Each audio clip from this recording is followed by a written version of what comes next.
Hegel's Diary, 1785 to 1787, with explanatory footnotes.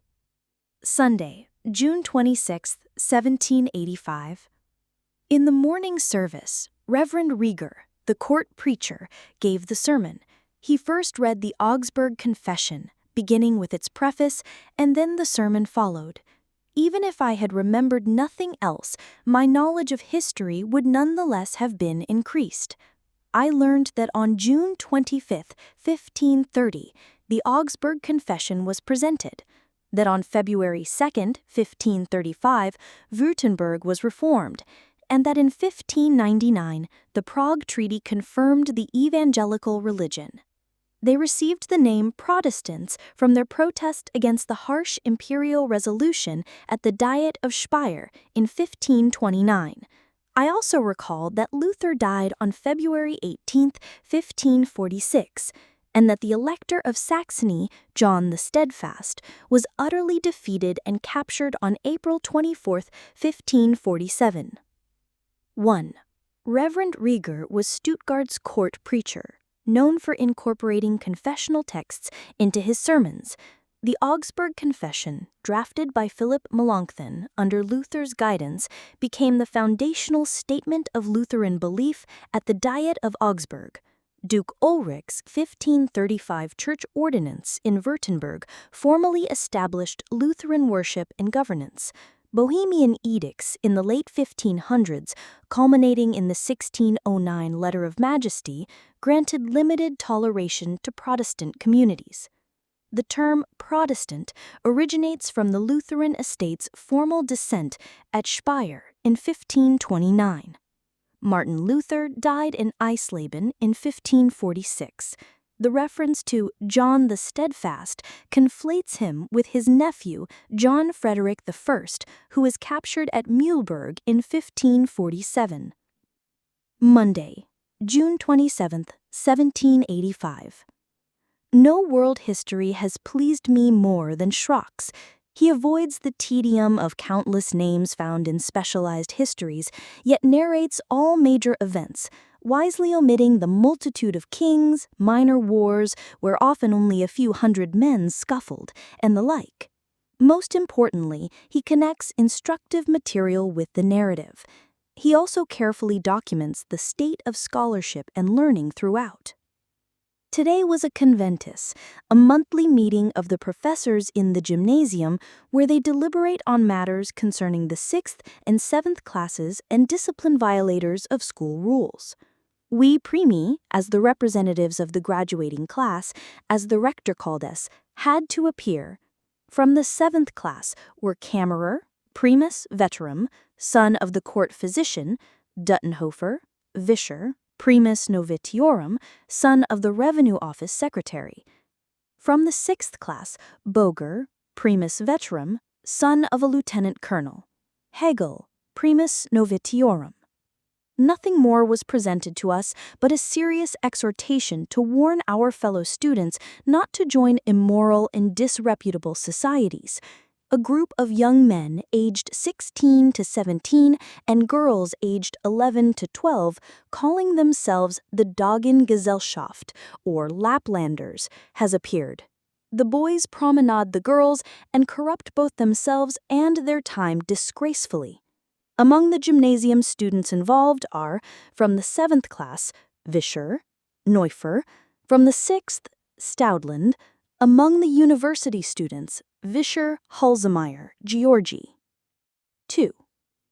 Johann Matthias Schrock, 1733 to 1808, was a leading Protestant church and world historian whose multi-volume Allgemeine Weltgeschichte aimed to present a clear, cohesive narrative by concentrating on major events and situating them within the broader intellectual landscape.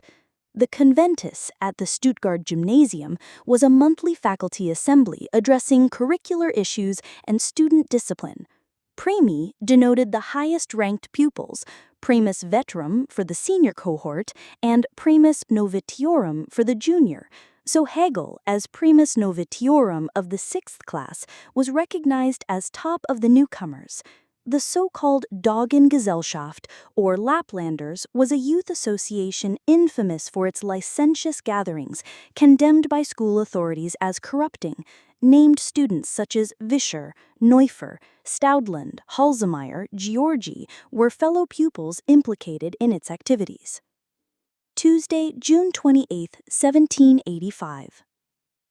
I noticed how differently people react to the same event. News was shared of a woman having given birth successfully. MV, a former husband, was deeply pleased. JB, a grown woman familiar with such events, even more so, saying that no greater joy exists than a successful childbirth. But just then a fine horse was ridden past us. B, about 21 years old, asked immediately who owned it, paying little attention to the joyous news. I, too, rushed over, not particularly moved by the birth, and agreed that it was indeed a beautiful horse. While I ate cherries with great appetite, thoroughly refreshed and content, someone else, older than I, watched indifferently and said that in youth one feels irresistibly drawn to a cherry vendor, as we Swabians say, one's mouth waters at the sight. But in older years one can let a whole spring pass by without such cravings. This reminded me of a rather dreary but wise maxim. In youth, driven by uncontainable desire, one cannot eat much without harming one's health. In old age, one may not. Wednesday, June 29, 1785. Oh dear, bad news from Hohenheim. The peasants, those cursed people, smashed all the windows of the Duke's palace at Scharnhausen. Today was a holiday. I didn't attend church, but went walking in the Bopser forest with Duttenhofer and Autenrieth. 4. Hohenheim was the ducal domain southeast of Stuttgart, including the palace and agricultural estate. The peasants refers to local tenant farmers who, amid economic grievances, rioted and shattered the windows of the Duke's palace at Scharnhausen. June 29th was the feast of Saints Peter and Paul, observed as a public holiday in Württemberg. The Bopser forest, Bottnang, lay just south of Stuttgart and was a favored walking area.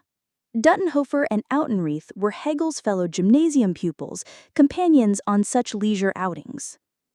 Thursday, June 30th, 1785. It was oppressively hot today and looked like a storm was coming, but it passed. I played chess again, my beloved game, and though I'm not a good player, I won both times. I never play according to a plan, as one should.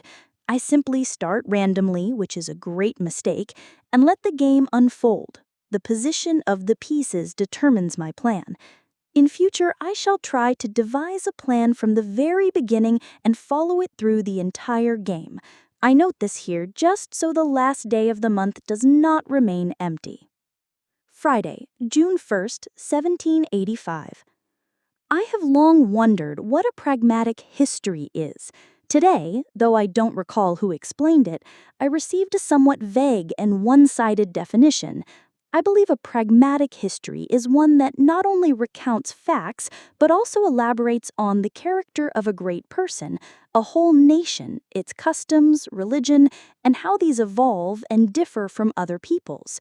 It traces the decline and rise of empires and shows how a particular event or political change affected the nation's constitution, character, and so on. 5. The term pragmatic history, German pragmatische Geschichte, stems from the Greek pragma, affair or deed, and in late 18th century German historiography denoted a mode of writing that went beyond mere chronicle. Instead of listing events or rulers, it combined factual narration with analysis of a nation's character, customs, religion, and the evolution of its political institutions. It traced how particular events affected constitutional structures. This approach was championed by Johann Christoph Gotterer of the Göttingen school, who stressed causal connections among events and drew on ancillary disciplines such as diplomatics, heraldry, and geography to provide a scientific basis for history. Ernst Plautner also used pragmatic history to describe the development of human cognition, a concept later adapted by Fichte in his Pragmatic History of the Human Spirit.